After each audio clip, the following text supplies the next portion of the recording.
try to get better, continue to play winning basketball. And I think our offense is just, it's harming us right now. Are the Los Angeles Lakers the biggest letdown since 2010? The Lakers have been one of the storied franchises in NBA history. Behind the Celtics, no team has won more games, but history seems to be all the Lakers have to stand on since their last non-asterisk chip in 2010. It's almost 2023 now, and in 13 years, they've managed to win one bubble chip in 2020 and looks to have another decade in between winning another.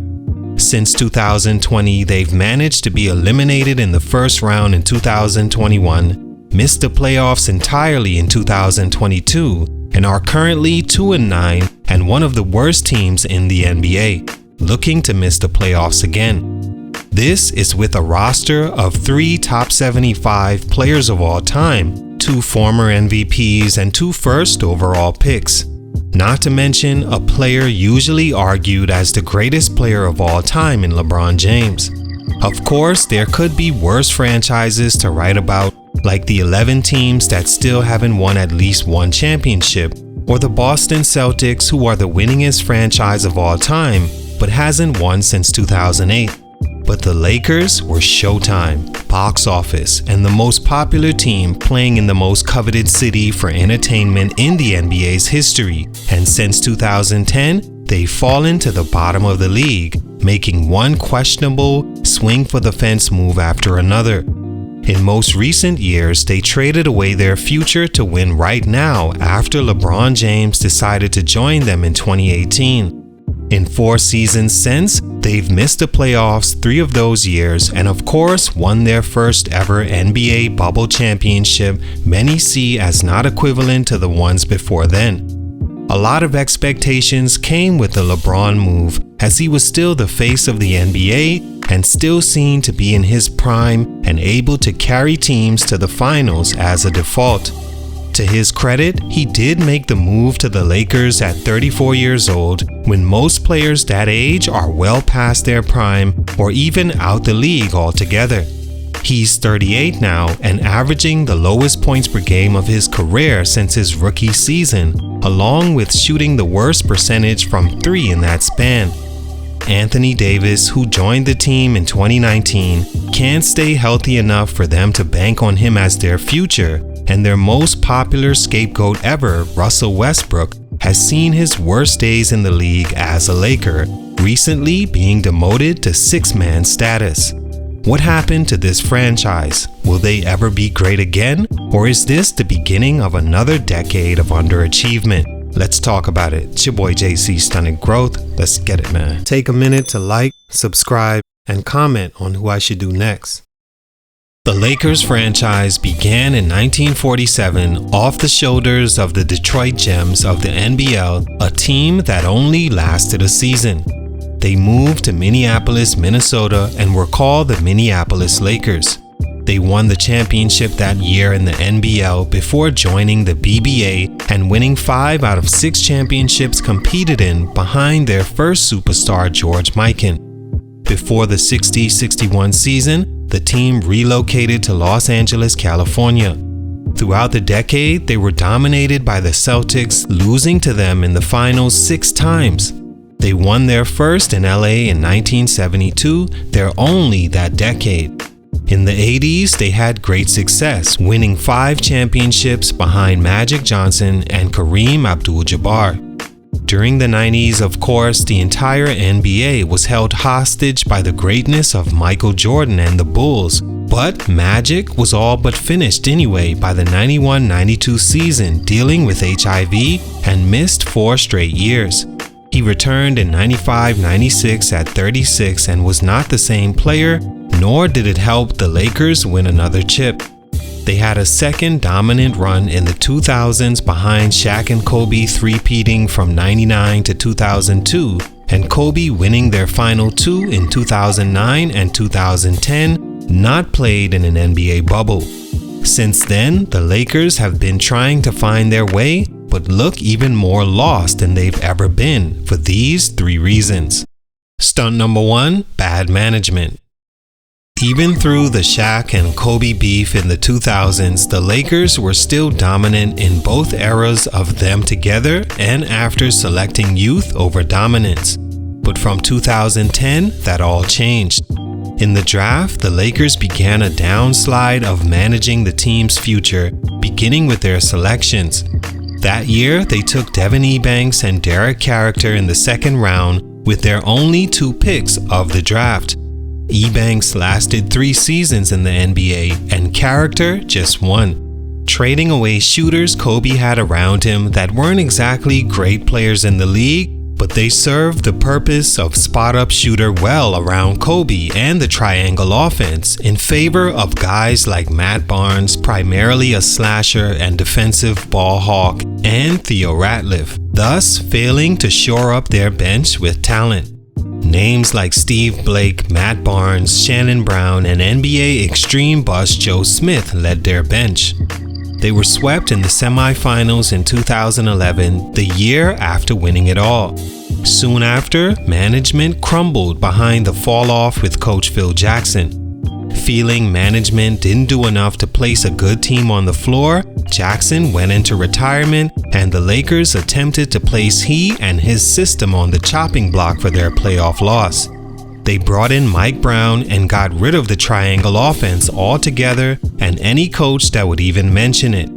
That started the revolving door of coaches the team had since then, 6 coaches from 2010 through 2020. Without having footing in the coaching chair, the team followed suit and the decline took place. Since 2010, the Lakers have missed the playoffs completely 6 out of the 10 years, mostly because the team failed to manage the decade and the remainder of Kobe's prime. Stunt number 2, Chris Paul's trade veto. Was that veto, since you had never done one before, was it the right thing to do? I didn't veto anything. We're acting on behalf of the owners, as the owners' rep. I like jewelry. I don't get into all that stuff, man. I like winning. And was that the right move to make? You know, buy a ticket and see. We'll see how it works out. In a deal that could have set management on the right track and shore up the team's future, the NBA and David Stern flexed their power and took that away at the last minute. That is the veto trade that left Chris Paul in New Orleans December 2011 and eventually sent him to the Clippers the next season instead. It was the first and only veto of that caliber I'd ever witnessed in the NBA, and it not only ruined Chris Paul's chances to win a title in his prime, but the Lakers to possibly add at least 2 to 3 chips to their resume. Chris Paul was polished by 2011 and would have fit great with Kobe as the unwatered down version of what he's been most successful with in his career next to Devin Booker. Kobe was Devin times 10 as far as impact on offense and defense at the time. With a floor general like Paul to run the offense and hold the young guys accountable, no question would the Lakers thrived as one of the best teams in the league. Once you factor Pau Gasol as a third to the big 3, also how well young athletic guys like Shannon Brown would have helped having CP3. Lamar Odom was never the same after that and felt disrespected that his name was at the focus in the Paul trade and that the Lakers were willing to give him away after 2 championships. He requested a trade and was sent to rival Dallas, whom Lamar once hated. Safe to say that didn't go well as he never embraced Dallas, therefore the city didn't embrace him either. After 1 year, he was gone to the Clippers, and after another, out the league altogether. In its wake, Andrew Bynum was given a bigger role, which took away from Pau Gasol. Kobe was now the primary ball handler and facilitator, and the offense struggled. The Lakers were swept in 2012-13 in the first round and missed the next 6 playoffs to end the decade, arguably because of the effects of the Chris Paul veto. Stunt number 3, the LeBron era. In efforts to turn things around, the Lakers decided to go back to what worked for them in the past, building to win now instead of waiting on the future to pan out.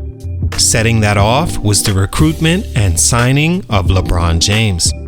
After being swept in the finals in 2018, LeBron opted out of his contract with the Cavaliers and signed with the Lakers.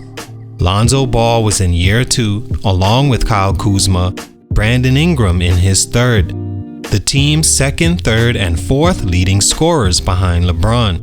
The year before, the team allowed Julius Randle and Jordan Clarkson to walk instead of re-signing them to shore up space to possibly sign James. In his first year, the team missed the playoffs, and in the offseason, the Lakers gave up even more to secure Anthony Davis from the New Orleans Pelicans, as LeBron was able to convince Davis to request a trade and join him.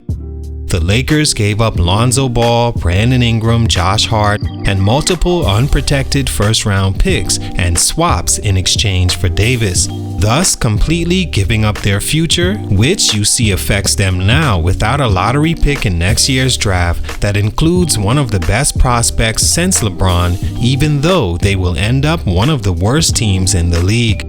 They won't have a first-round pick until 2026 behind LeBron James's leadership. In the 4 years he's been with the team, they've missed the playoffs 3 times and look to do so again this year with an unhealthy Anthony Davis again, new six-man Russell Westbrook, and aging LeBron James.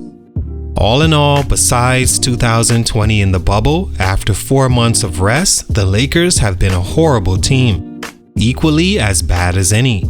They failed to develop young talent or just traded them away to win now, and it backfired. They are now a laughingstock team whose leader will pass Kareem on the all-time list, while his team is in contention to miss a 4th playoff since he's joined them. All for these 3 reasons. Salute, much respect, but for these reasons, the Lakers' growth has been stunted. It's your boy JC, Stunted Growth, and I'm out.